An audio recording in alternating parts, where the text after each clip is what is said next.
In this video, we'll show you how to make second character in GTA 5 online. Before we start, if you find this useful, then please consider subscribing and liking the video. So if you just started playing GTA 5 online, you can have two characters which can share the same bank account. And also, if you're high level, you can unlock the other 3 slots, so you can create 5 characters. Alright, to do it, you can go to Start menu by pressing Escape or Start button.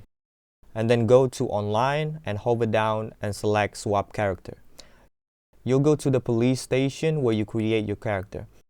Here, I already make my second character, but if you haven't done it yet, you can select the character on the right and press enter.